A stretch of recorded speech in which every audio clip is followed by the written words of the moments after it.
Hi. Okay, so today we're going to take just like 5 minutes to talk about three different ways of self muscle testing. First of all, why would we want to be able to do self muscle testing? Look, obviously, muscle testing is better if you can have somebody else do it for you. When we have someone else do it for us, it takes out our own biases towards something. It adds another component to the experience.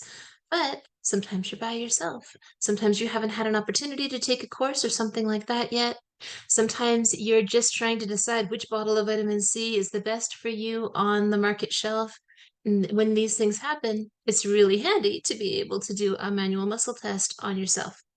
So, three different ways that we can do this. And I'm going to save my favorite one for the last. So, way number one is by actually testing a muscle.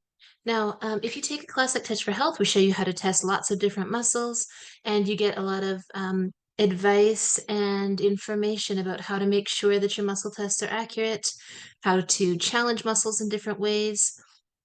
But for the purposes of self-testing, there's only a couple ways that you can do this.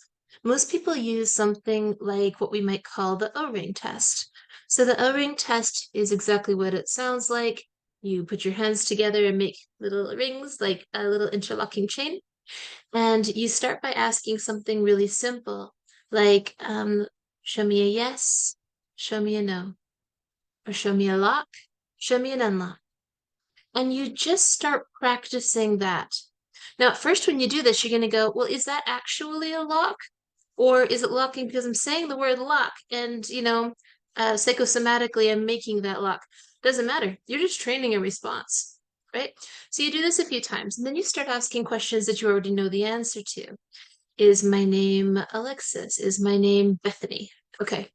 So you can start playing with it like that. And once you feel like you understand what kind of muscle response means, yes, or lock, or strong, or depending on the kind of question you're asking, right? And that's a whole other topic that we'll talk about another time. But it can give you an idea of what kind of feedback you're getting from your own body. Remember, when we're muscle testing, what we're getting is basically subconscious, unconscious, or superconscious feedback, depending on the kind of question that we're asking and the system that we're using at that moment in time. So we can test a muscle. Other people will test a muscle like this, pushing, and does that hold or does it go weak, right? And so that's another one that you can try. You can also work with a bigger muscle. Like some people will use a quadricep muscle, for instance. So if I'm sitting, a quadricep muscle might work really easily. I just kind of pull my thigh up off the chair and then push down just above the knee and see, does it lock or does it not, right? So that's the first response that we can train. The second one is to use something like a pendulum. Here's a pendulum. This is not my favorite, simply because, first of all, people have a lot of like misunderstandings and weird ideas about what a pendulum is. And secondly, for me, it's just too slow because I have to wait until it actually does something before I can sort of read that response. So, when you start working with a pendulum, same thing, you're going to start by calibrating. So, a yes, and you just sort of see which way it goes. And then a no, and you kind of see which way it goes. Now, if you are a skeptical person, like I am, then you're going to find yourself going, hold on a second. It's just your hand that's moving that pendulum. Yeah, absolutely it is.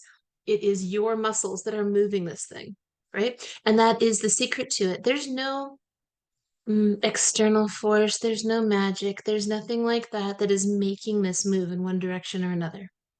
It's a muscle response test. The same as this is a muscle response test, right? Subconsciously, my body already knows the answer. And subconsciously, I have these minute little muscle responses that are happening here, and that controls the direction so that my conscious mind is able to take in that information. So that's the second way that you can muscle test. The third one, as I said, is my favorite. The third one we sometimes will also call a pendulum test, but we call it a body pendulum. And so when we're talking about a body pendulum, it's really just our tendency to move forward or back, depending on the question or the stimuli that we are receiving in the body.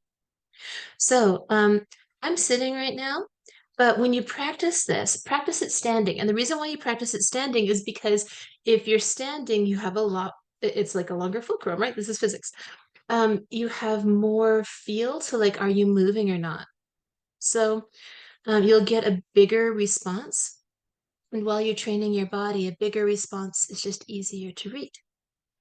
So this has its roots in Dr. Bruce Lipton's work. You know, some of you have heard me talk about that before, where he looked at even just single cells in petri dishes and said, look, every cell in your body is programmed to move towards food or towards love or towards something that will nourish it and is programmed to move away from something that is toxic or an emotion that feels toxic like fear.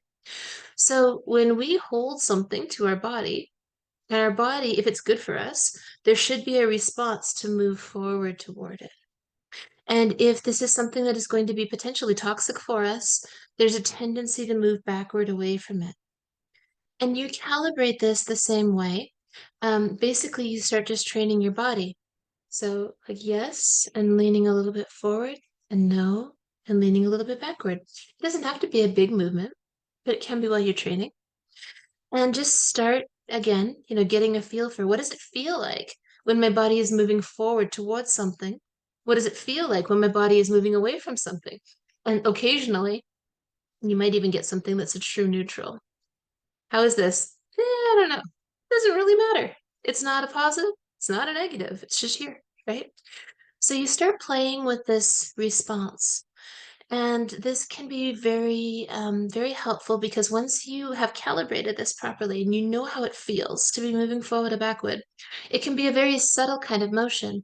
So I can pick up that bottle of vitamin C that we were talking about before, and I can just kind of hold it here and be reading the label while I'm in the store. And my body will tell me very clearly, yes, this is something that is good for me right now. Or no, this isn't the best thing for me at the moment. And then I can go ahead and put that back and grab something else. So, have a play with those three things. If you're interested in more information about muscle testing and muscle response classes and that sort of thing, we're going to have the link for the school in the comments below. And you can also let us know which one of these is your favorite and how is this working for you. Bye for now.